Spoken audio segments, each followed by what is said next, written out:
हैं news reporter network. आप देख रहे हैं न्यूज रिपोर्टर लाइव, सोच आपकी, आवाज हमारी। नमस्कार, आप देख रहे हैं न्यूज रिपोर्टर नेटवर्क और मैं हूं आपके साथ वंदना सती। शुरुआत करते हैं आज की ताजा खबरों के साथ, लेकिन उससे पहले नजर डालते हैं आज की सुर्खियों पर। देहरादून के सिनर्जी अस्पताल में भर्ती हुए स्वामी रामभद्राचार्य, सांस लेने में हो रही है तकलीफ। कांग्रेस नेता प्रतिपक्ष यशपाल आर्य ने देहरादून में की प्रेस कॉन्फ्रेंस, केदारनाथ उपचुनाव में किया जीत का दावा। बाराकोट खोलका में सेना का वाहन कार के ऊपर पलटा, हाईवे किनारे जमा मलबा बना हादसे की बड़ी वजह। केदारनाथ उपचुनाव के लिए पोलिंग बूथों पर महिलाओं की लंबी कतार, महिलाएं ही तय करेंगी केदारनाथ का जनादेश। अब खबरें विस्तार से। मुख्यमंत्री पुष्कर सिंह धामी ने देहरादून स्थित दून विश्वविद्यालय में कौशल विकास एवं रोजगार कॉन्क्लेव में बतौर मुख्य अतिथि शिरकत। इस अवसर पर जनरेशन इंडिया और उत्तराखंड सरकार के बीच MOU भी किया गया। मुख्यमंत्री ने कहा कि यह कॉन्क्लेव हमारे युवाओं के कौशल विकास के क्षेत्र में नई संभावना के द्वार खोलने की दिशा में एक महत्वपूर्ण कदम निभाएगा। यह भूमिका कॉन्क्लेव युवाओं को उनकी क्षमता के अनुरूप सशक्त और आत्मनिर्भर बनाने के लिए प्रेरित भी करेगा। मुख्यमंत्री ने कहा कि राज्य के सकल घरेलू उत्पाद को दुगना करने के लक्ष्य को लेकर लगातार सरकार मुख्यमंत्री ने कहा कि राज्य के सकल घरेलू उत्पाद को दुगना करने के लक्ष्य को लेकर सरकार लगातार कार्य कर रही है। 2 साल में राज्य के सकल घरेलू उत्पाद में 1.3 गुना वृद्धि हुई है। और आज कौशल और रोजगार जैसे बहुत ही महत्वपूर्ण विषय पर इस कार्यशाला में आप सबके बीच में आकर मुझे भी अत्यंत खुशी हो रही, क्योंकि बहुत दिनों से हम लोग सोच रहे थे कि निश्चित रूप से स्किल डेवलपमेंट और एम्प्लॉयमेंट पर कोई कार्यशाला होनी चाहिए, कोई मंथन होना चाहिए, जिसमें से जो हमारे राज्य के लिए, हमारे सभी नौजवान युवाओं के लिए कुछ निकल कर आए, उस मंथन में से कुछ अमृत निकले और वो सबके काम आए। आज की ये कॉन्क्लेव हमारे युवाओं के कौशल विकास के क्षेत्र में कई नई संभावनाएं, उनके द्वार खोलने के लिए बहुत ही एक मैं कहूं कि बहुत अच्छी पहल है, महत्वपूर्ण पहल है। देहरादून में आज कांग्रेस नेता प्रतिपक्ष यशपाल आर्य ने कांग्रेस मुख्यालय में प्रेस वार्ता की। इस दौरान उन्होंने केदारनाथ उपचुनाव में कांग्रेस की जीत का दावा किया। उनका कहना है कि पिछले कई दिनों से केदारनाथ में पार्टी का प्रचार प्रसार किया गया है, माहौल भाजपा के खिलाफ है। मुख्यमंत्री धामी के खिलाफ लोगों में लगातार आक्रोश देखने को मिल रहा है। 4 धाम यात्रा की बदहाली, दिल्ली में केदारनाथ धाम का शिलान्यास करने के साथ ही तमाम मुद्दों को लेकर लोगों में लगातार आक्रोश है। देखिए, धीरे धीरे मतदान में तेजी आएगी और केदारनाथ उपचुनाव में जो हमने महसूस किया है, देखा है, लोगों में भारी उत्साह भी है और आक्रोश भी है। और आज भी हम लगातार अपने जो हमारे मतदान केंद्रों पे हमारे साथी सहयोगी जो वहाँ पर सक्रिय हैं और मतदान के लिए जनता को प्रेरित कर रहे हैं।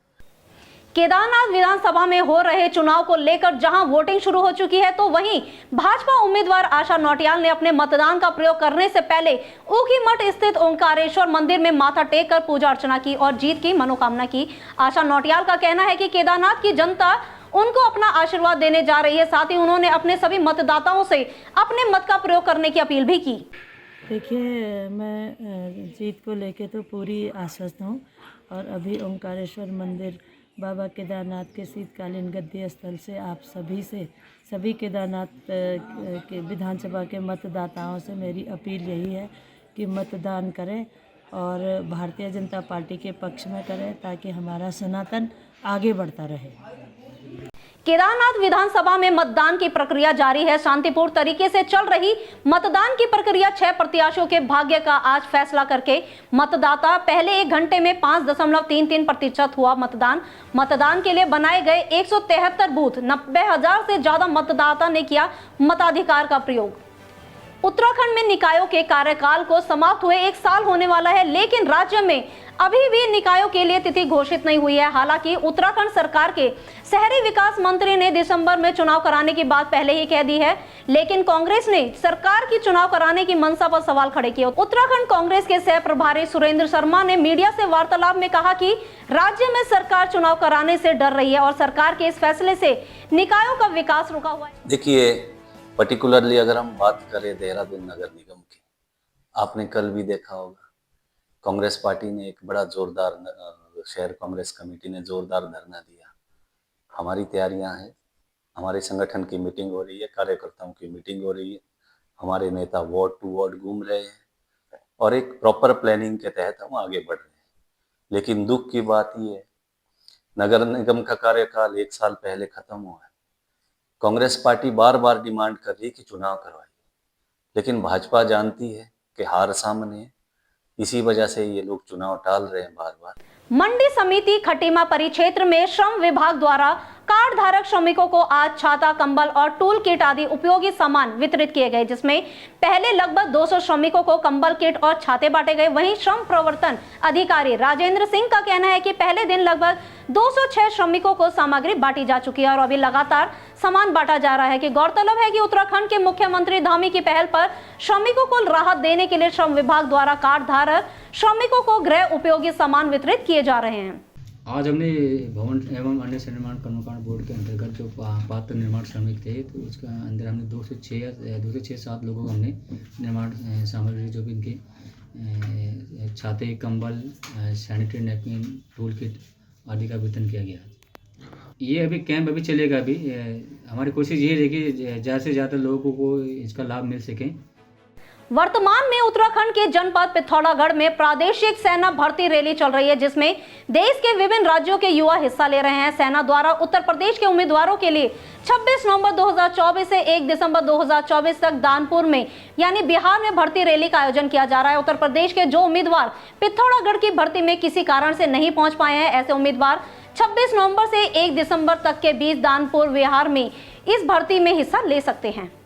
संबंध में ये आप सबके माध्यम से जो अभ्यर्थी हैं उनकी जानकारी के लिए बताना है कि दानापुर की जो भर्ती कैंसिल हुई थी उसको फिर से ओपन करवाया गया 26 नवंबर से 1 दिसंबर तक के लिए। इसमें हमारी टेरिटोरियल आर्मी के ब्रिगेडियर साहब से बात हुई है और उसके संबंध में आदेश भी जारी हो चुका है उनका। जो बच्चे यहाँ पिथौरागढ़ आ चुके हैं उनकी भर्ती जो है कल और परसों होगी। जो बच्चे नहीं आ पा रहे हैं किन्हीं कारणों से, टनकपुर या हल्द्वानी अन्य जगहों पर, उनसे अनुरोध है कि वो दानापुर की भर्ती में भाग लें 26 नवंबर से 1 दिसंबर तक के लिए। कैबिनेट मंत्री गणेश जोशी ने आज बुधवार को मुख्यमंत्री घोषणा के अंतर्गत गढ़ी कैंट में लगभग 100 करोड़ से अधिक की लागत से उत्तराखंड के सबसे बड़े निर्माणाधीन सामुदायिक भवन के निर्माण कार्यों का निरीक्षण किया। इस दौरान मंत्री ने कहा कि सामुदायिक भवन के निर्माण से संबंधित कार्यदायी संस्था के अधिकारियों को निर्धारित समय में निर्माण कार्य पूर्ण हो। इस दौरान मंत्री ने निर्माणाधीन अत्याधुनिक सामुदायिक भवन के निर्माण से संबंधित कार्यदायी संस्था के अधिकारियों को निर्धारित समय में निर्माण कार्य पूर्ण करने हेतु आवश्यक दिशा निर्देश भी दिए। इस अवसर पर मंत्री ने प्रदेश के मुख्यमंत्री पुष्कर सिंह धामी का आभार भी प्रकट किया। उन्होंने कहा कि इस विशाल सामुदायिक भवन का निर्माण कार्य पूर्ण होने पर गढ़ीकैंट क्षेत्र के लोगों के लिए शादी, विवाह और सामाजिक कार्यों के लिए वरदान साबित होगा। मंत्री ने कहा कि जनवरी माह में इस भव्य सामुदायिक भवन लोकार्पण मुख्यमंत्री धामी द्वारा कर क्षेत्र की जनता को समर्पित किया जाएगा। देखिए, इस क्षेत्र की जनता की मांग थी, अगल बगल की आबादी को जोड़ दें लगभग 40,000 लोग प्रभावित हो रहे थे। यहाँ पर कोई ब्याह, शादी, कोई फंक्शन होता था तो लोगों को शहर की ओर जाना पड़ता था और 2.5 लाख से कम में कोई वेडिंग पॉइंट नहीं होता था। और हमने आज 10 करोड़ की लागत से ये वेडिंग पॉइंट या कहने या मिलन केंद्र बनकर तैयार हो रहा है। तो आज की खबरों में बस इतना ही और मुझे दीजिए इजाजत और देखते रहिए न्यूज रिपोर्टर नेटवर्क। धन्यवाद। अगर आप हमारे चैनल पे नए हैं तो चैनल को सब्सक्राइब करें और साथ ही बेल आइकन को प्रेस करें ताकि उत्तराखंड की कोई भी अपडेट मिस ना हो पाए।